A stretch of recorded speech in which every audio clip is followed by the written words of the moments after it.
Sebelum menonton, jangan lupa like, subscribe, dan tekan tombol lonceng.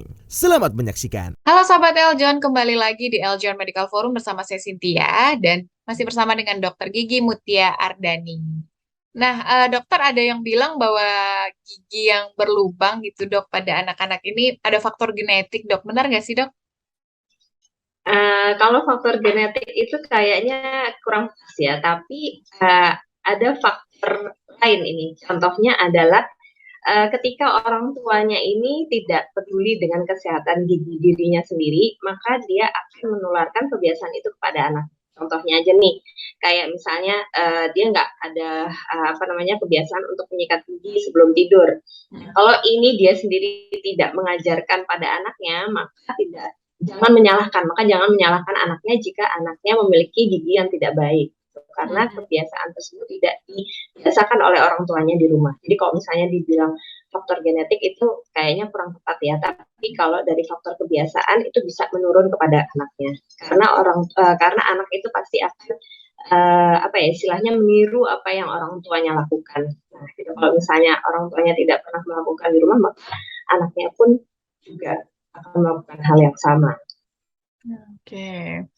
Kemudian karang gigi dokter, katanya awal mula dari gigi berlubang juga pada anak-anak ini betul nggak dok? Oke, kalau karang gigi ini sendiri itu sebenarnya jarang terjadi pada anak-anak Mbak Cynthia.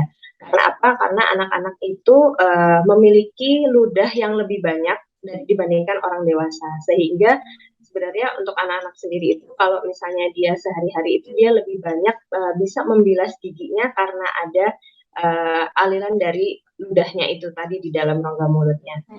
Tapi kalau misalnya pada anak-anak di bawah usia 12 tahun ditemukan adanya karang gigi, berarti ini menjadi suatu indikasi bahwa sikat giginya itu tidak baik dan benar-benar kurang pas dan kurang baik dalam menjaga kesehatan giginya. Jadi di sini kalau misalnya orang tua menemukan karang gigi pada anak di bawah usia 12 tahun, nah ini nih yang harus diperhatikan karena ini sudah menjadi peringatan ya, karena kalau sudah ada karang gigi berarti ini tingkat kebersihan anaknya ini harus benar-benar diperhatikan gitu tadi. Nah, karena kalau misalnya terjadi karang gigi pada anak-anak, itu nanti yang terjadi adalah bisa menyebabkan gusinya menjadi bengkak. Kemudian yang kedua bisa terjadi bau mulut, gitu ya. Jadi kalau misalnya dikatakan karang gigi itu penyebab dari gigi berlubang, bisa juga dikatakan demikian karena karang gigi itu nanti dia akan menggerus permukaan lapisan gigi. Jadi kemudian dia akan menyebabkan gigi ini menjadi lapisan luarnya menjadi berkurang. Nah, kalau itu tidak dibersihkan dan terus-menerus karang giginya menumpuk, maka bisa menutupi permukaan gigi. Nah, ini tadi selain menyebabkan dari giginya sedikit berlubang dan kemudian dia juga akan menyebabkan gusinya menjadi bengkak dan berdarah. Nah, ini akan menyebabkan anak menjadi susah makan, kemudian menjadi kesakitan seperti itu. Jadi kalau untuk saya bilang, kalau untuk anak-anak sendiri ini, kalau terjadi sampai ada karang gigi, berarti ini merupakan kasus yang serius gitu. Karena di anak usia di bawah 12 tahun biasanya jarang sekali terjadi karang gigi. Gitu, ya. Oke. Kemudian langkah yang tepat dokter mungkin yang dilakukan oleh orang tua juga ya dokter jika gigi anak sudah berlubang dok.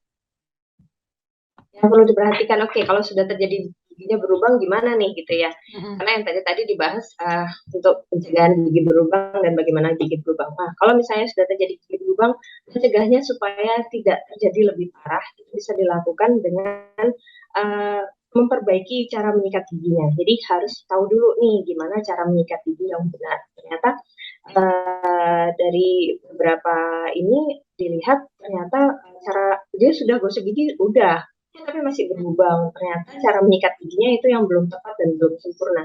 Jadi harus tahu caranya bagaimana menyikat gigi yang benar. Kemudian yang kedua adalah menggunakan pasta gigi yang tepat. Jadi sekarang ini Persatuan Dokter Gigi Anak seluruh Indonesia sudah menyarankan untuk anak-anak ini menggunakan pasta gigi yang mengandung fluoride sejak anak ini gigi pertamanya tumbuh.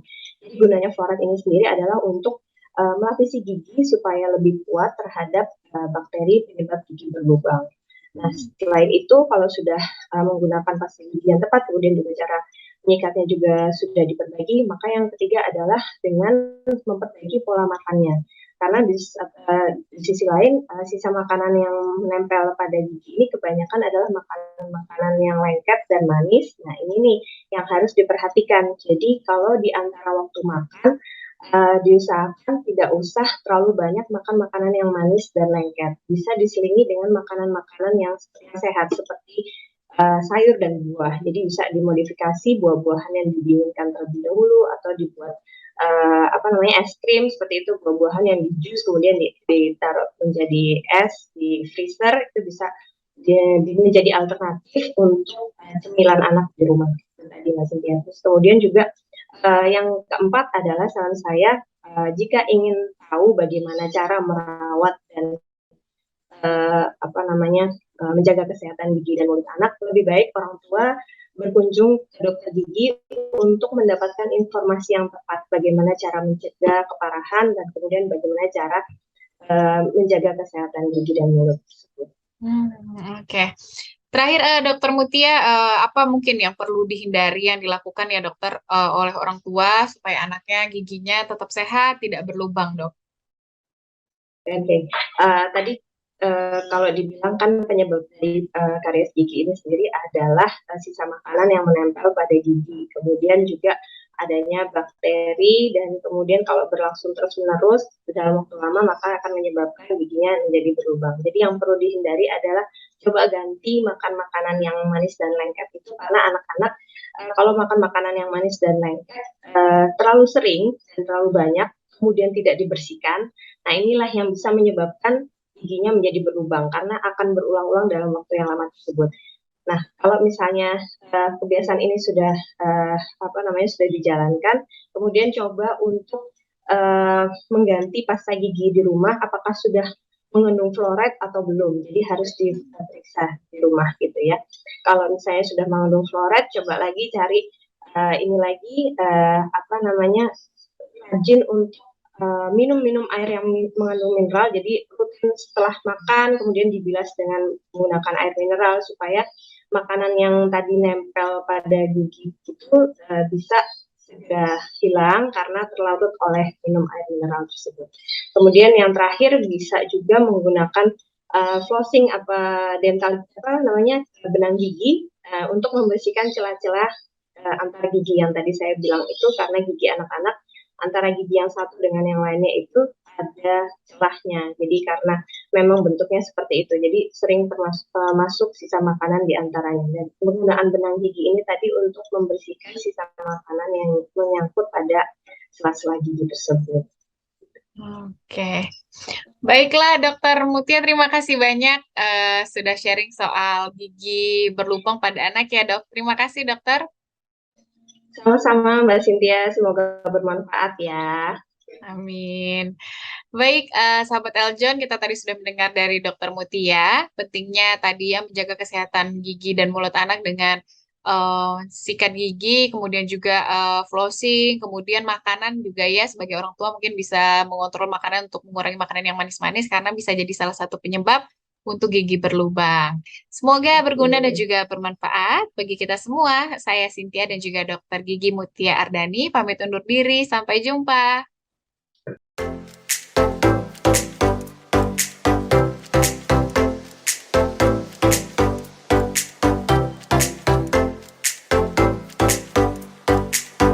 Kalian udah pada nonton kan? Nah, sekarang giliran kalian untuk tekan tombol subscribe, like, dan juga tekan tombol loncengnya.